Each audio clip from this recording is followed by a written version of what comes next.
С этой стороны общежитие для мальчиков, с этой стороны общежитие для девочек. Прямо по курсу ресурсный центр, а за ним учебный корпус. На территории сельскохозяйственного техникума в селе Балгазин есть 2 мастерские по переработке сельхозпродукции. То, что несущую стену при стройке в Балгазинской школе, что называется, повело, выяснилось в ходе прокурорской проверки еще в 2019 году. Стену укрепили с 2 сторон брусьями. Независимая экспертиза установила, что при условии периодических проверок основное здание школы использовать можно. Тем не менее, в марте этого года по решению Верховного суда Тувы школу закрыли. Около 600 школьников пришлось перевести в Тувинский агропромышленный техникум. Весной этого года судебные приставы закрыли здание нашей школы. Сейчас мы учимся в Тувинском агропромышленном техникуме, но стены были аварийными. Ну и потолок в местах, есть такие места. Мы благодарны, что нам уделяют внимание нашей проблеме. Но скоро будет начинать стройка новой школы.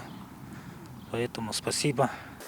Потеснились, ужались, сработались с учителями школ. И даже совместно некоторые там мероприятия планируем и так далее. Пока вот не буду.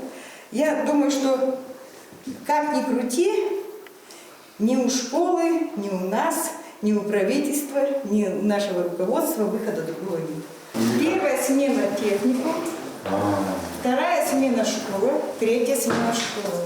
Младшие классы с 1 по 3 смену обучаются, и 11 классы тоже первую смену. В Рио главы Тувы Владислав Хувалы осмотрел и аварийную школу, и техникум, в котором были вынуждены ютиться балгазинские школьники и студенты из Кажунов республики. Сразу же после закрытия балгазинской школы в правительстве Тувы началась работа по защите средств на строительство в 2023 году новой школы.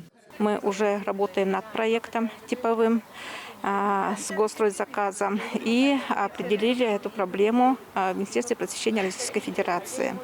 К сожалению, федеральная программа предусматривает только строительство одной школы в республике, в регионе. И вот буквально на днях мы получили письмо с Минпроса, что нам согласовали строительство новой школы на территории Балгазина. Балгазинскую школу уже закрыли по решению суда. Соответственно, на 616 мест мы внесли предложение, и Министерство просвещения утвердили. Это такая вот долгожданная радостная новость. И Владислав Тавайштайт сегодня и в Балгазине именно выезжал и определял, за что ему отдельная благодарность, конечно же, потому что без такого волевого решения мы бы еще долго бы по коридорам власти ходили, так скажем. 1 сентября школьники Балгазина должны сесть за парты. Такова установка в Рио главы Тувы. Минобрнауки республики и местным властям поручено изучить все нюансы вопроса, не исключая и поиска совместно с надзорными органами компромиссного решения по основному неаварийному зданию Балгазинской школы. Айсу Монгуш, Чайхан Донгак, Ангер Ожак, телеканал Тува 24.